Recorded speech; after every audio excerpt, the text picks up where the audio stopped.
జరుగుతూ ఉంది. I stick to మాచర్లలో context మనం అండి. తీసుకెళ్తాం నేను లేదా? దాంతో ఒకసారి పాటు ఈయన మాచర్ల కూడా నారాయణమూర్తి గారు మాచర్లలో కూడా మనం తీసుకెళ్తాను. సమాధానం ఇస్తారు. 100 ఫ్యామిలీలు మాచర్లలో లేరు వాళ్ళ ఒకసారి చుట్టుపక్కల ఉంటా నారాయణమూర్తి గారు ఉన్నారు. ఒక నిమిషం ఆగండి. ఒకసారి వస్తారా ఏమంటున్నాడు? ఋషి గారు? ఇప్పుడు అయ్యన్న పాత్రుడు డైలీ గారు లేకపోతే లేకుండా వస్తారా? చేస్తాను తీసుకెళ్తారా? ఏదో స్టేట్మెంట్ పాస్ ఋషి చేశారు గారు అంటున్నారు.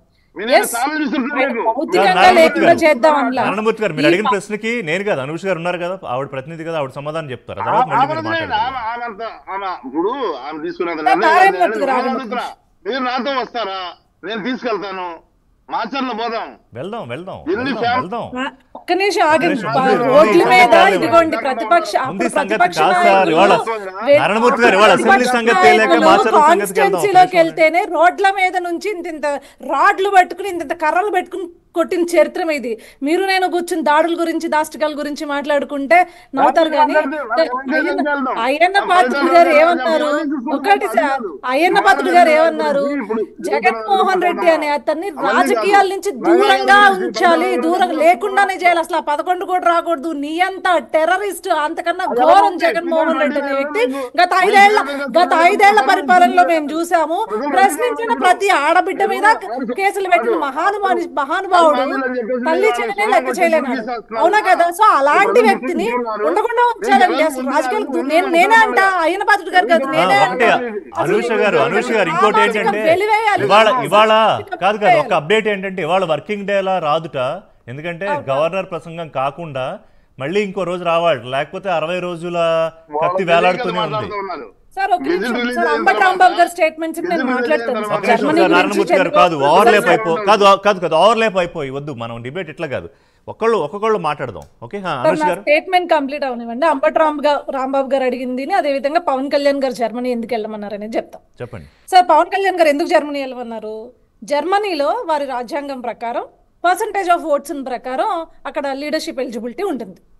ప్రతిపక్షం కావచ్చు, అధికార పక్షం కావచ్చు, పర్సంటేజ్ ఆఫ్ ఓట్స్ అక్కడ. సో అందుకని మీరు జర్మనీ వెళ్ళిపోండి. మీరే కదా మీకు పర్సంటేజ్ ఉందని అడుగుతున్నారు. ఇక్కడ కాదు, భారతదేశ రాజ్యాంగానికి అనుమతి లేదు దానికి.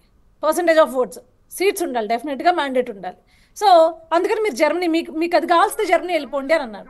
ఇక్కడ అంబటి రాంబాబు ఏం మాట్లాడుతున్నాడు? తలా తోక లేకుండా పవన్ కళ్యాణ్ గారిని గోవా వెళ్ళమంటాడు. పవన్ కళ్యాణ్ గారు అడిగారండి ముఖ్యమంత్రి అవుతానని? ప్రతిపక్ష హోదా కావాలని చిన్నపిల్లలు ఎవడు పట్టుపడుతుంది? జగన్మోహన్ రెడ్డి కదా, అందుకే వెళ్ళమన్నాడు.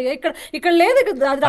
పైగా పవన్ కళ్యాణ్ ఏమన్నారంటే అనూష్ గారు, వాళ్ళ పార్టీ కార్యకర్తలు నాయకులు సీఎం అంటుంటే వారించారు. సీఎం చంద్రబాబు నాయుడు 10 ఏళ్ల పాటు ఆయన సీఎంగా ఉంటారు, రాష్ట్రం అభివృద్ధి చెందుతుంది అని. ఆయన ఎప్పుడు సీఎం అంటే కూడా ఎంకరేజ్ చేయలేదు సార్. అదే సార్, ఇప్పుడు ఆయన ఏం సీఎం సీట్ అడగలేదు. గోవా వెళ్ళమండానికి తలా తోక లేకుండా వాగుతాడు. ఎందుకు నేను అంటున్నానంటే, చూడండి, అంత పెద్ద పెద్ద నాయకులైనా కనీసం రాజ్యాంగం తెలియాలి కదా, కాన్స్టిట్యూషన్ ప్రకారమే కదా మనం యాక్ట్ చేయాలి. యాజ్ పర్ కాన్స్టిట్యూషన్ మ్యాండేట్ లేకపోతే, సీట్ మ్యాండేట్ లేకపోతే మీరు ప్రతిపక్ష హోదాకి తాగారు. This is the rule. అవును కదా, రూల్ ప్రకారమే కదా వెళ్ళాలి. మన రాజ్యాంగంలో లేదు. నారాయణమూర్తి గారు మళ్ళీ నారాయణమూర్తి గారు నా భుజాల మీద పెట్టి షూట్ చేయకండి. మీరు నా భుజాల మీద పెట్టి షూట్ చేయకండి. జగన్మోహన్ రెడ్డి చంద్రబాబు నాయుడు ప్రతిపక్ష హోదా తీసేస్తానన్నాడు ఎప్పుడు 5 మంది ఎమ్మెల్యేలు తీసుకుంటే. ఇప్పుడు అదే రూలింగ్ లేదని ఆయన సుప్రీంకోర్టుకి వెళ్ళాడు. నేను అది చెప్పాను అంతే. ఇప్పుడు మీరు తేల్చుకోండి, హోదాలు వస్తారో ఎవరో. మళ్ళీ నా భుజాల మీద తుపాకు పెట్టి కాల్చొద్దు. ఎస్ అనూష్ గారు. రాంబాబు మాట్లాడినా లేకపోతే రోజా గారు మాట్లాడినా, రోజా గారి స్టేట్మెంట్స్ ఒకసారి రిపీట్ చేయండి సార్. ఏం లేదు, రోజా గారు ఏమంటున్నారంటే, బాబు నువ్వు డిప్యూటీ సీఎంకి రాజీనామా చేసేసి నీకు 21 ఉన్నాయి కదా, ప్రతిపక్ష నేత హోదా తీసుకో అని. కాదు సార్, అది ఇవ్వాలి సలహా. మరి ఇస్తున్నారు ఆవిడ, మాజీ మంత్రి, సీనియర్ జనసేన పార్టీ లీడర్వా, నువ్వు ఇవ్వాలా సలహా? లేకపోతే నువ్వు ఏమైనా గవర్నమెంట్లో ఉన్నావా? అట్లీస్ట్ ఎమ్మెల్యే కన్నా గెలిచావా? నువ్వు ఇవ్వాలి సలహా? వాళ్ళ పార్టీ నిర్ణయాలు, అంతర్గత నిర్ణయాలు, ఉండాలా లేదా, కూటమిలో ఉండాలా లేదా అని వాళ్ళ పార్టీ నిర్ణయం. వాళ్ళకి మ్యాండేట్ ఉంది, 21 సీట్స్ వాళ్ళకి మ్యాండేట్ ఉంది. As per party 21 seats mandate ఉంది. ఇవి ఇవ్వాలండి? సలహాలు ఇస్తుందా పవన్ కళ్యాణ్ గారికి?